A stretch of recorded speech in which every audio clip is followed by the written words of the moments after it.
We're here looking at the banana trees. I noticed that this one was getting ready to drop a big flower stalk. The cool thing about bananas is they're kind of a mathematical plant. As soon as they reach a certain amount of leaf sets, it triggers them to fruit and flower. So if you do heavy feeding on them and you get them to grow really fast, you can kind of push them to fruit a little quicker.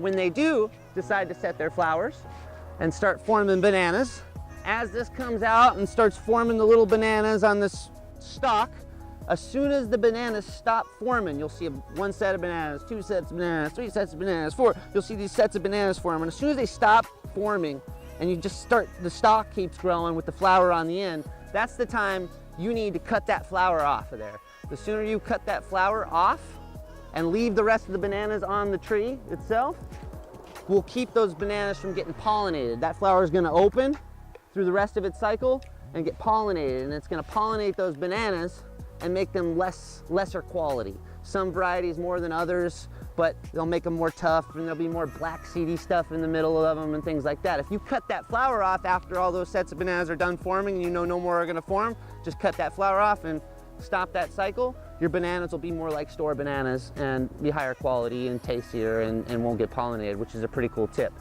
After this sets its bananas and you actually harvest that stalk of bananas and take it off like a jungle man, this whole plant dies.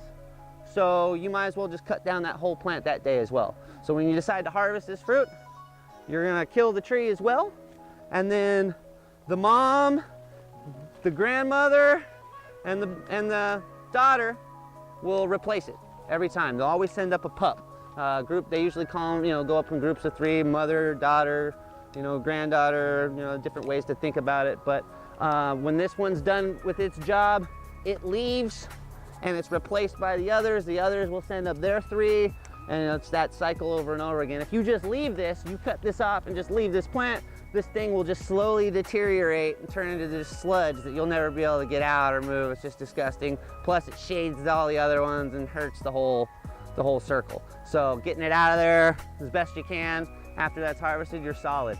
No worries to go. So definitely cut the flower after the banana sets have formed so they don't get pollinated. And then when you harvest the bananas, cut down that whole tree that gave them to you to make way for the new.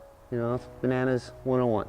After you have detached this flower from the stalk, a little tidbit here, after the bananas have formed and you decide, okay, we're done, we're gonna cut that flower off so that the bananas don't get pollinated, you can take that flower and, look it up and, be thorough, but it's an edible flower. A lot of cultures eat that flower, prepare it in a many variety of different ways. It's extremely nutritious in a lot of ways, so look into it. There's a lot of Asian dishes and islander type dishes that have a lot of cool banana leaf recipes, and see if it's for you.